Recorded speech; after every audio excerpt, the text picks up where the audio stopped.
Merkels Wüstengeheimnis. Ein Geschichtli von der Tanja Alexa Holzer. Produziert Wortfeger Media. Aus der Mitmachserie «Gib mir 5». Die Merkel und der Obama sitzen zusammen am Swimmingpool, essen Lebkuchen und freuen sich über die Aussicht in die fast unendliche Wüste. Nein. So einfach mache ich's mir nicht. Euch auch nicht. Und diesen zwei erst recht nicht. Drum geht die Geschichte ganz anders. Nämlich so. Die kleine Obama ist ein blondes Mädchen, gerade 6 Jahre alt geworden. Sie ist ruhig da gehöckelt und hat genüsslich ihren Lebkuchen gegessen. Den hat sie von ihrer Großmutter bekommen, die für ein paar Tage auf Besuch ist. Für die ältere Dame ist es gar nicht so leicht, ihre Enkelin zu besuchen. Denn die Obama lebt mit ihrem Mami und Papi mitten in der Wüste. Ihre Eltern sind vor langer Zeit mit der damals noch kleineren Obama dahin gereist, um den Menschen in den armen Wüstendörfern zu helfen. Seither reist die Familie gemeinsam kreuz und quer durch die sandige Landschaft. Sie bleibt kaum länger als 2 Wochen am gleichen Ort. In dem Dorf, wo die Obama gerade sitzt und Lebkuchen isst, sind sie auch erst seit 2 Tagen. Ganz winzig kleine Biss nimmt die Obama von ihrem Lebkuchen. So etwas Kostbares und Spezielles gibt es für sie nämlich in diesem Land nur sehr selten zu essen. Das einzige Süße ist normalerweise ein Brot, das mit reifen Datteln gebacken wird.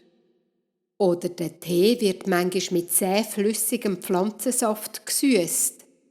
Von dem Tee hat aber die Obama noch nie getrunken, denn nur die Dorfältesten dürfen aus diesen kleinen Teetassen trinken. Kinder und vor allem an einem so blonden europäischen Mädchen bleibt der Tee normalerweise verwehrt. Das Teetrinken gehört sich für Wüstenkinder einfach nicht, schon gar nicht für solche, die so anders aussehen wie die Obama. Im Dorf ist sie das einzige blonde Kind und ihre Haut ist so hell, dass sie sich den ganzen Tag über bedecken muss, damit die starke Sonne sie nicht verbrennt und die Obama furchtbare Brandblasen einfängt. Jedes Mal, wenn sie in ein neues Dorf kommen, schauen alle Bewohner die Obama mit grossen Augen an. Nach ein paar Tagen aber gewöhnen sie sich an das Mädchen, das so anders aussieht. Sie spüren und erleben auch, dass die bleiche Familie ihrer Dorfgemeinschaft nur Gutes tut. Alle Kinder in dem Land haben normalerweise tief schwarze Haare und eine dunkle Haut. Nicht gerade schwarz, aber doch fast. So kommt's, dass die Obama meistens ganz allein ist. So auch heute. Sie sitzt allein vor einem kleinen Steinhaus, das für die nächste Zeit das Zuhause von ihrer Familie ist. Sie pickt kleine Stückchen aus dem Lebkuchen und schiebt eins nach dem anderen ins Maul. Dazwischen zählt sie immer ganz langsam auf 10. Weiter kann sie noch nicht zählen. Und die Pause findet sie lang genug, bis sie das nächste Stückchen Lebkuchen ins Maul schiebt. «Mies!»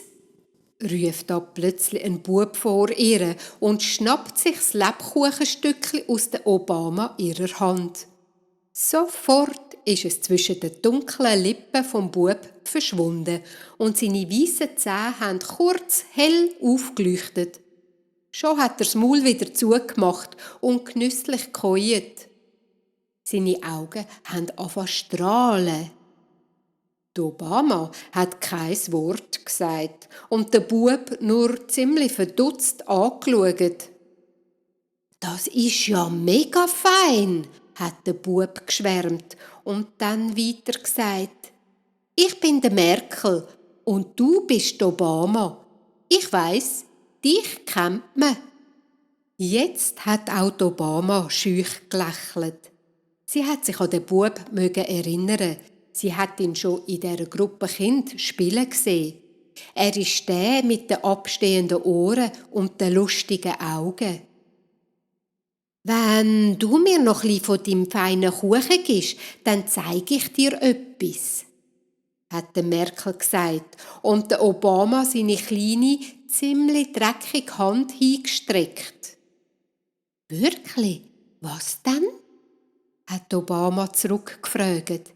Sie hat gelernt, dass man jeden Handel genau prüfen muss, damit man am Schluss nicht mit leeren Händen dasteht. Wirklich? Hat Merkel bestätigt und kräftig genickt, so dass seine schönen Locken gewackelt haben.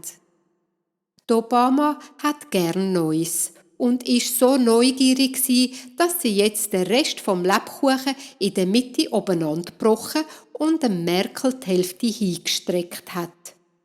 Rutzputz hat der sein Teil sofort verschlungen und sich darauf lachend den Bauch gerieben. Also komm, hat der Merkel gerufen und ist aufgejuckt. Er ist einfach davongelaufen. Die Obama hat pressiert und ist mit ihrem Lebkuchen in der Hand hinein. So sind sie ein paar Minuten ohne ein Wort durchs Dorf gelaufen.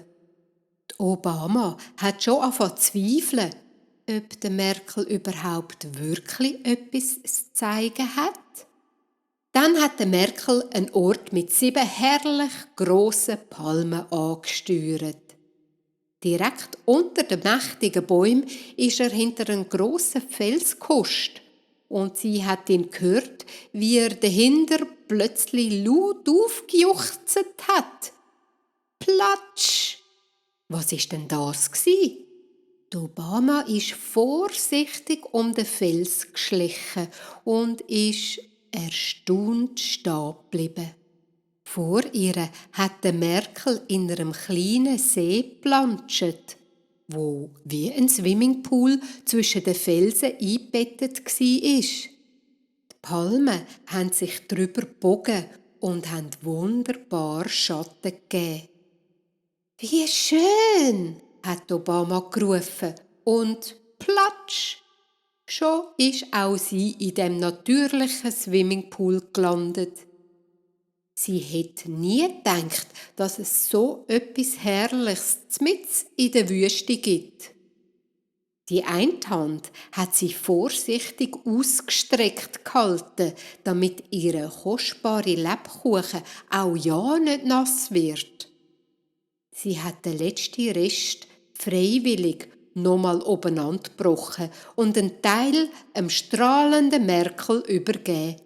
So sind die zwei friedlich und zufrieden im kühlenden Wasserbecken gesessen und haben genüsslich den Lebkuchen gegessen.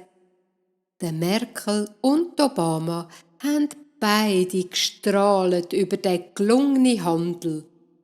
Die Welt ist in Ordnung und einfach herrlich gsi. Das Geschichtli habe ich geschrieben nach den 5 vorgegebenen Worten von der Inge, wo geheissen haben: Lebkuchen, Swimmingpool, Wüste, Merkel, Obama. Tschüss und bis gleich.